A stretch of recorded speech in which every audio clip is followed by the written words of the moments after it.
पाकिस्तान के ग्वादर पोर्ट पर एक प्रमुख चीनी कंपनी ने अपने सभी ऑपरेशंस पूरी तरह बंद कर दिए हैं। यह कोई सामान्य बिजनेस एग्जिट नहीं है। यह चीन और पाकिस्तान के बीच चल रहे आर्थिक प्रोजेक्ट्स में एक गहरे सिस्टमिक क्राइसिस का सीधा प्रमाण है। इस शटडाउन का सीधा असर $60 बिलियन के चाइना पाकिस्तान इकोनॉमिक कॉरिडोर यानी सीपैक पर पड़ रहा है। इस विशाल निवेश का मुख्य उद्देश्य चीन के शिनजियांग प्रांत को अरब सागर से जोड़ना था। अब ये पूरा ढांचा ऑपरेशनल और वित्तीय खतरे का सामना कर रहा है। ये शटडाउन पाकिस्तान के एक बड़े मैक्रो इकोनॉमिक कोलैप्स का हिस्सा है। हाल ही में यूएई ने पाकिस्तान से अपना $1 बिलियन का फंड वापस लिया है। इसके साथ ही पाकिस्तान को $2.5 बिलियन का भारी कर्ज चुकाना पड़ा है। खुद पाकिस्तान के प्रधानमंत्री ने आधिकारिक तौर पर स्वीकार किया है कि देश की इकोनॉमी 2 साल पीछे जा चुकी है। ग्वादर पोर्ट से ऑपरेशंस बंद करने वाली इस कंपनी का नाम हैंगिंग ट्रेड कंपनी है। ये एक चीनी प्रोसेसिंग प्लांट है जो चीन को एनिमल प्रोडक्ट्स एक्सपोर्ट करता था। मई महीने में इस कंपनी ने अपने सभी कर्मचारियों को निकाल दिया और पोर्ट को स्थायी रूप से छोड़ दिया है।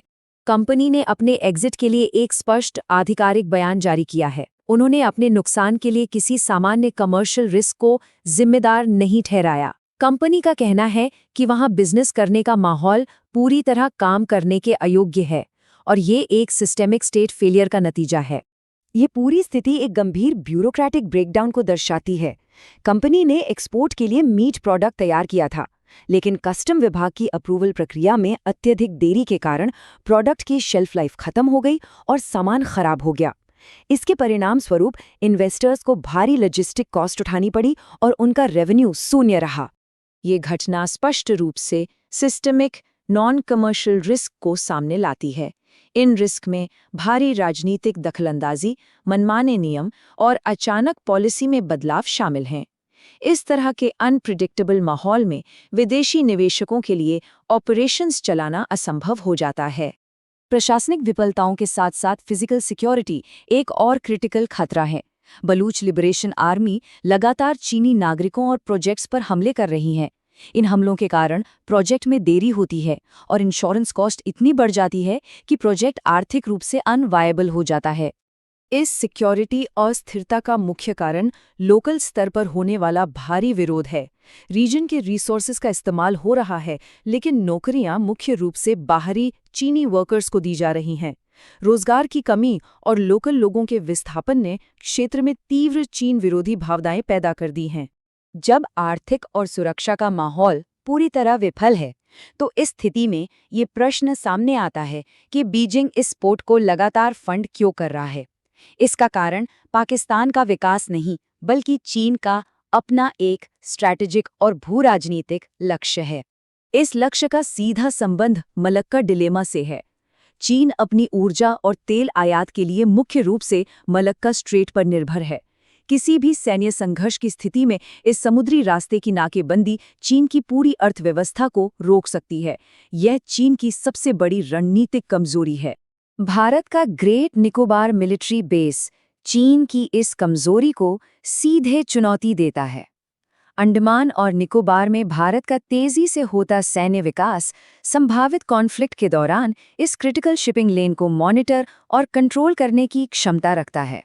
बीजिंग का लक्ष्य ग्वादर पोर्ट और सीपैक के जरिए भारत के नौसैनिक नियंत्रण को बाईपास करना था, लेकिन गणितीय वास्तविकता ये है कि सीपैक का मौजूदा इंफ्रास्ट्रक्चर चीन के कुल ट्रेड वॉल्यूम का केवल एक बहुत ही छोटा हिस्सा हैंडल कर सकता है। जमीनी रास्ते से चीन के इतने बड़े ट्रेड को शिफ्ट करना लॉजिस्टिकली संभव नहीं है। पाकिस्तान की ओर से ये विजन प्रस्तुत किया गया था कि ग्वादर दुबई और सिंगापुर की तर्ज पर एक ग्लोबल शिपिंग हब बनेगा, लेकिन जमीनी हकीकत इन दावों के बिल्कुल विपरीत है।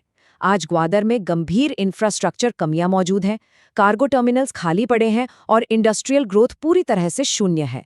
ये विफलता पाकिस्तान के व्यापक आर्थिक संकट का सीधा नतीजा है। देश पूरी तरह से IMF बेलआउट पर निर्भर है। करेंसी की वैल्यू में भारी गिरावट आई है और कर्ज चुकाने की अक्षमता बढ़ रही है। इसके कारण विदेशी कंपनियों को पेमेंट में देरी का सामना करना पड़ रहा है और उन्हें सरकार का कोई सपोर्ट नहीं मिल रहा है। ग्वादर का ये शटडाउन कोई आइसोलेटेड या लोकल घटना नहीं है। इस सिस्टमिक फेलियर का सीधा असर रीजनल जियोपॉलिटिक्स और चीन के पूरे बेल्ट एंड रोड इनिशिएटिव पर पड़ना तय है। एक प्रमुख चीनी कंपनी का यह exit belt and road initiative के लिए एक बड़ा क्रेडिबिलिटी क्राइसिस पैदा करता है। पाकिस्तान में सॉवरेन रिस्क और सोशल इंस्टेबिलिटी क्रिटिकल स्तर पर हैं। इस कारण ग्लोबल स्तर पर चीनी इन्वेस्टर्स अब अपने फाइनेंशियल एक्सपोजर का दोबारा असेसमेंट करने के लिए मजबूर हो रहे हैं। इन्वेस्टर्स का भरोसा टूटने का सीधा असर भविष्य की चाइनीज फंडिंग पर होगा। चीन अब अपने फॉरेन डायरेक्ट इन्वेस्टमेंट को सीमित करेगा।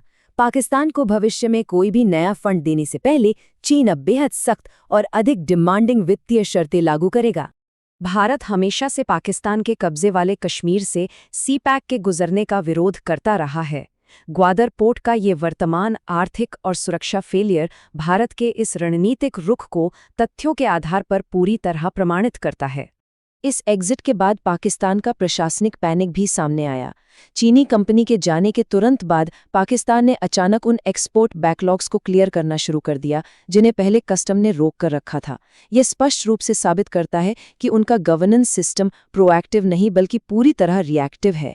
ये घटना इस बात को प्रमाणित करती है कि इंफ्रास्ट्रक्चर डिप्लोमेसी तब तक सर्वाइव नहीं कर सकती जब तक बेसिक गवर्नेंस और लोकल सिक्योरिटी मौजूद न हो।